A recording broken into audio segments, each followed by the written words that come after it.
What's up, YouTube? I'm Everett. This is FTV, and I am super excited to be bringing you guys this episode today.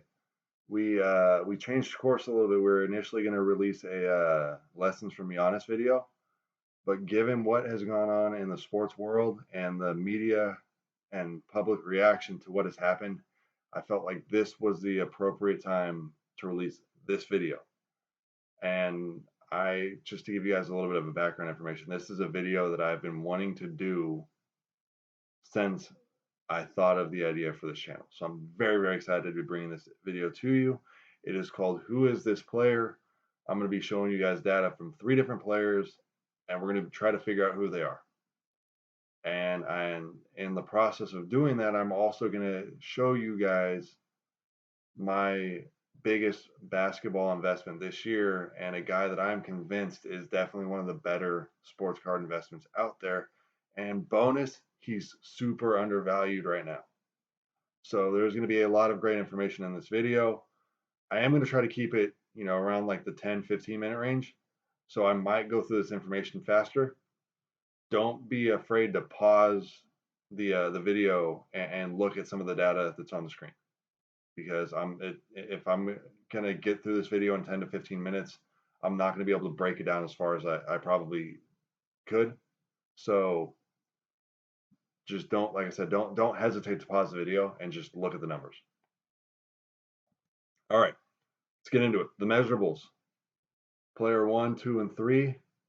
We have player 1 has a height of 6 foot 11 inches, weight of 242 pounds, wingspan of 7 foot 3 inches, vertical of 40 inches. That wingspan is relevant because when the wingspan is longer than the height is tall, it usually equates to a better defender and a more difficult to guard offensive player because they have the ability to reach up over guys that are similar size.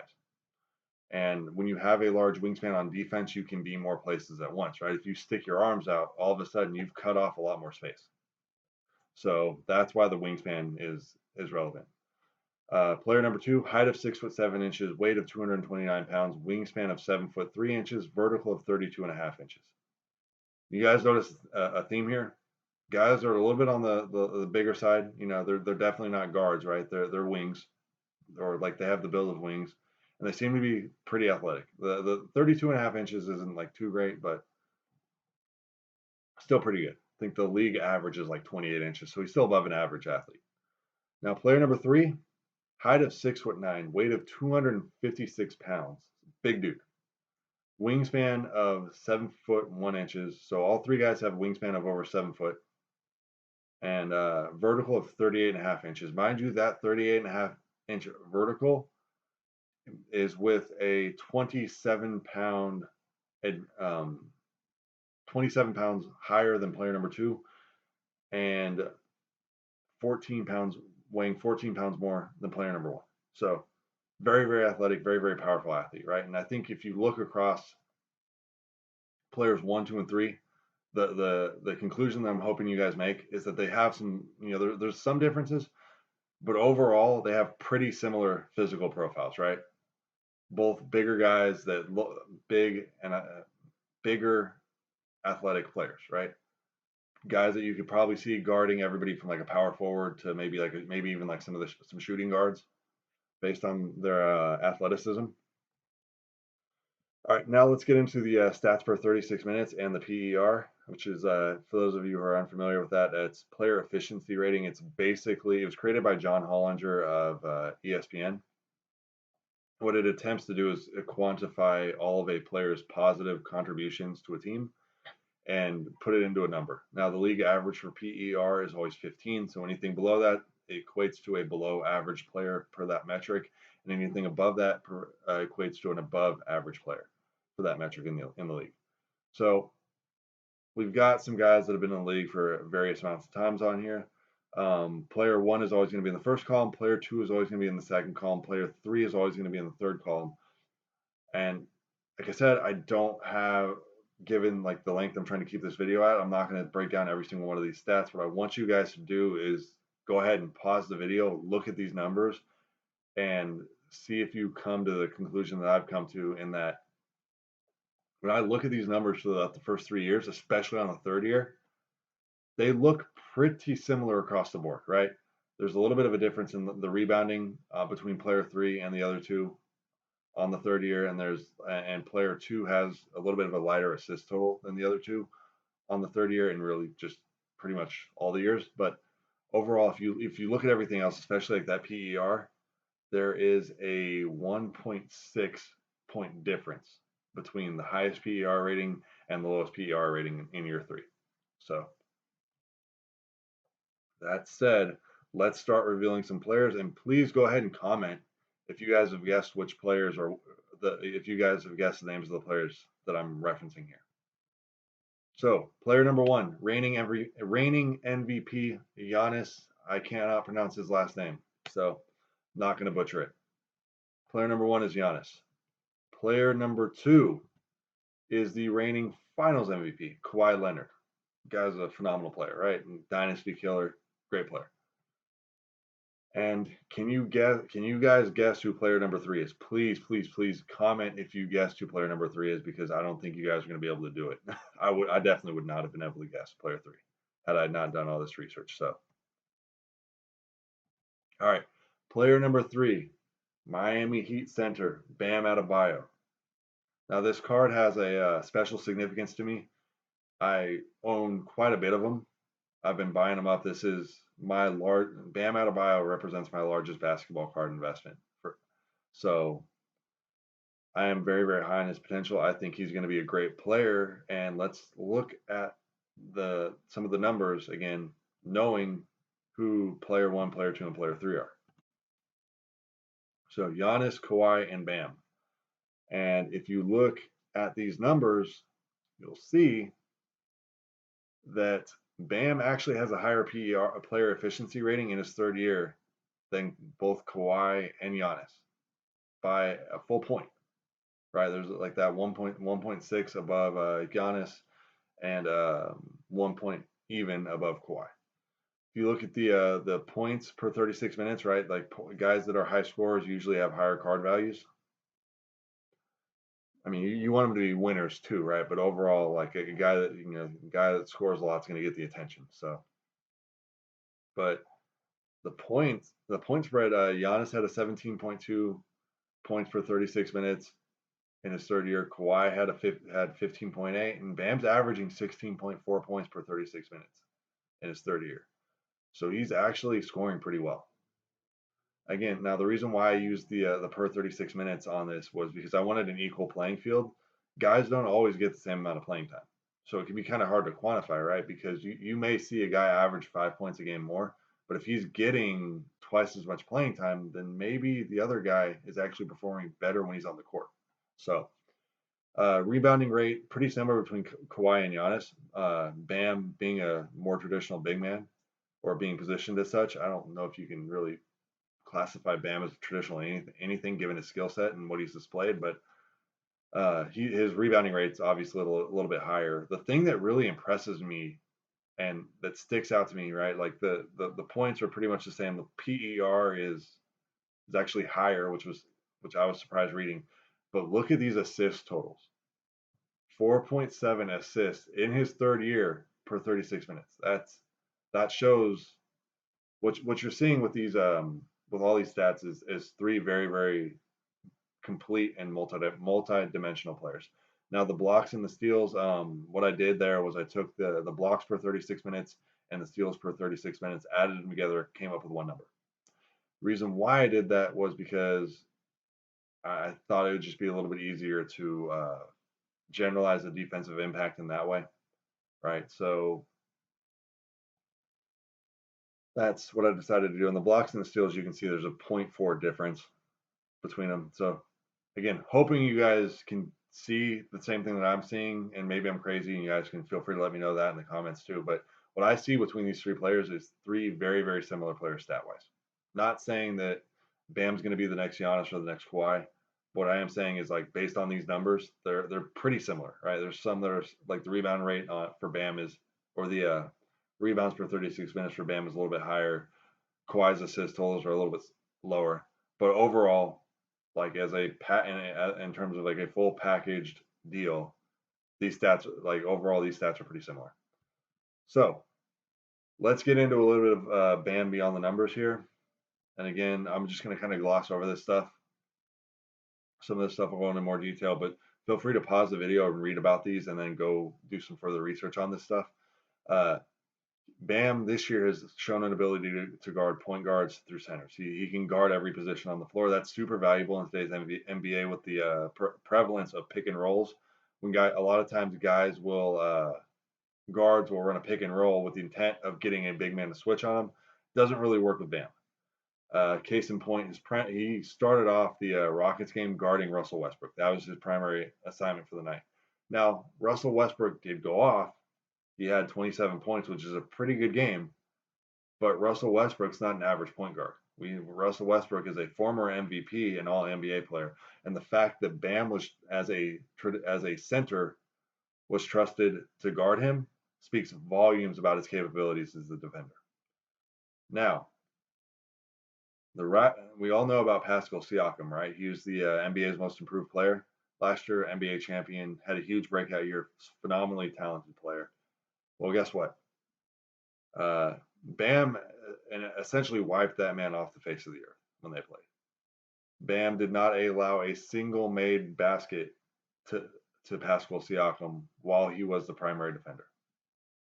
And he defended him quite a bit. And if you watch some of the game film, you'll see a guy that he just locked Pascal down. I believe Pascal made a comment about that, and the Raptors coach made a comment about that too. So definitely not a fluke there.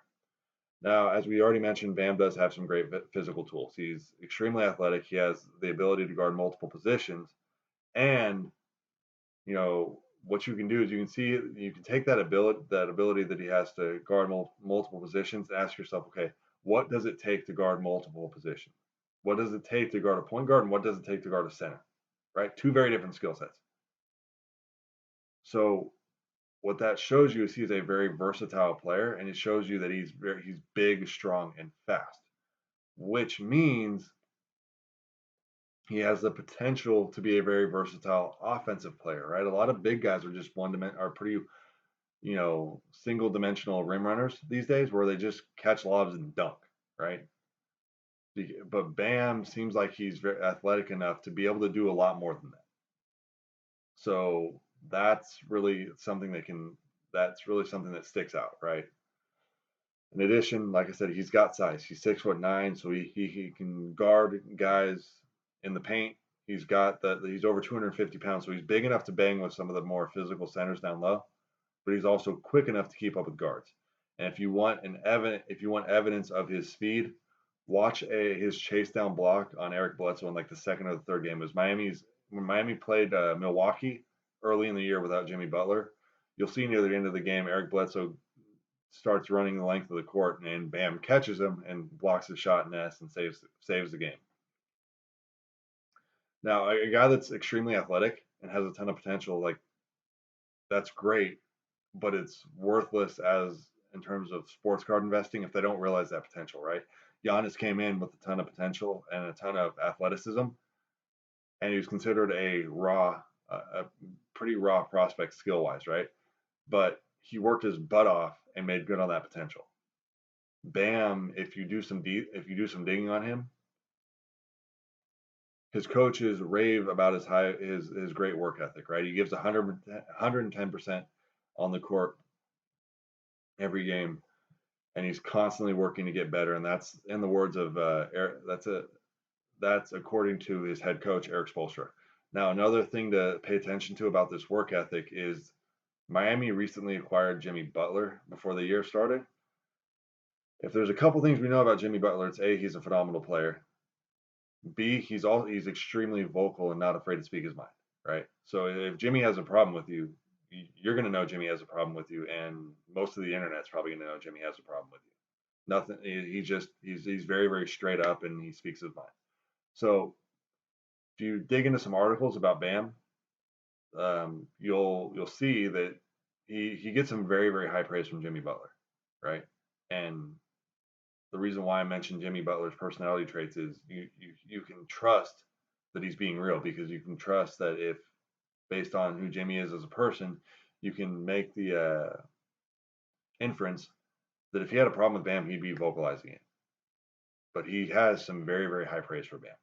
So that bodes well into the work ethic category, and it should give you guys some more confidence that he's going to eventually realize this massive potential. Now, he's also a good passer. He's got a pretty high basketball IQ, and he's improving as a ball handler. There's a play against the Celtics recently where he executed a crossover that looked a lot smoother than what it had looked like in the past couple years. A good passer is important because you don't want a black hole on offense where the ball just stops, right? And it also shows he has the ability to make an impact in multiple ways. There's, I think, one or two centers in the league that are averaging more assists per game than Bam right now. The only one that I can think of, there might be a guy I'm forgetting. I'm sorry if I am, is Jokic, right? And he's known as being a pretty versatile big man. But Bam's having a better season in a few other statistical categories. And remind you, Jokic was an MVP candidate last year. So, you know, in today's NBA, you have to have a good 3-point shot, or it's strongly encouraged. Well, he is working on it, and there's a little bit of proof of that given that he has a $500 per game bet with Jimmy Butler. If Bam does not shoot a 3-pointer in a game, he owes Jimmy Butler $500. I would say that's pretty motivating to get better at threes, right, and at least take them.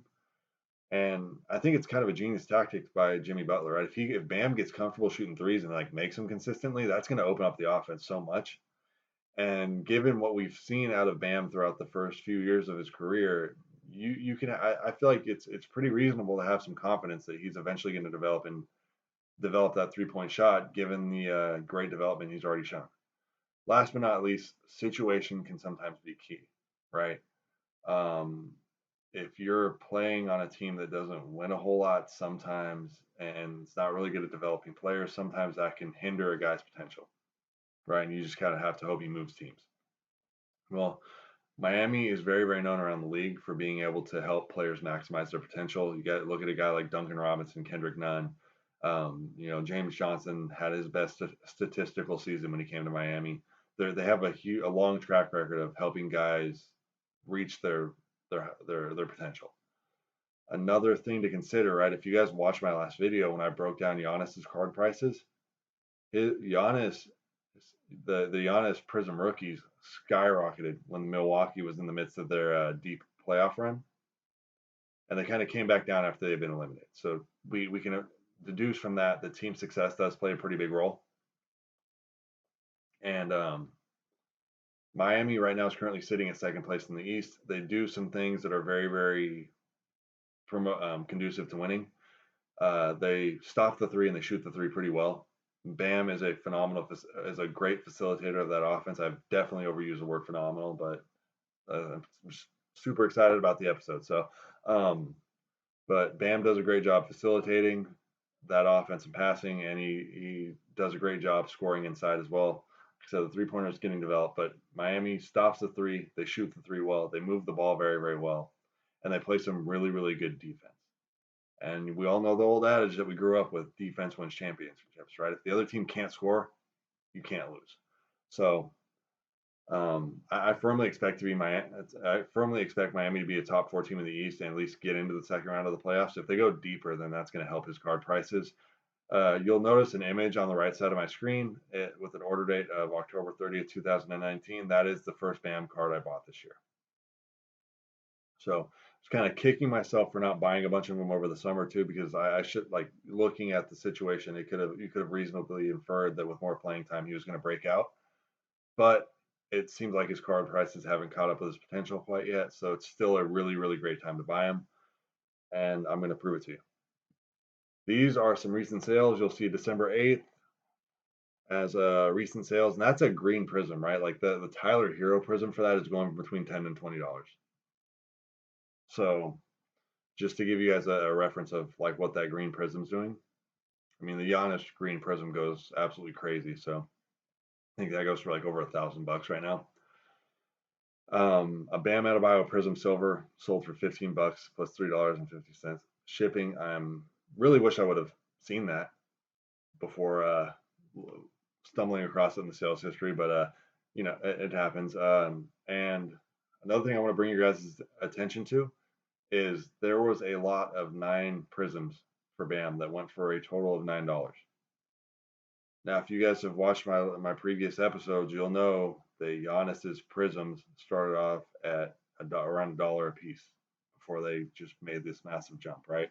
And part of the reason for that massive ROI with Giannis was because of how low his card prices were initially. Now, if we remember, Giannis was looked at as a guy coming from Greece that had a ton of athletic potential and was very, very athletic, had a ton of long-term potential, but was a very raw as a prospect. If you dig into some of the scouting reports on Bam, you'll see a common theme. Very, very athletic, but skill-wise, he's a little bit underdeveloped.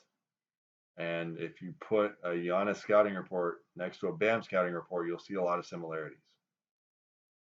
And those similarities extend to the fact that both their rookie cards were started off around $1. Again, not saying that Bam's going to be the next Giannis. But what I am saying is he has a lot of potential and he is very, very undervalued. And we've seen sometimes the guys that are undervalued, all of a sudden they progress and they live up to that potential and their card prices shoot up.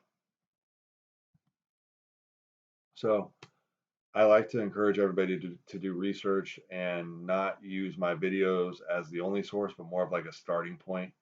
And so what I want to do is I want to encourage you guys to go, if you're interested, if what I'm saying makes sense and is interesting to you, these are some of the articles that have helped me make my decisions about Bam Adebayo.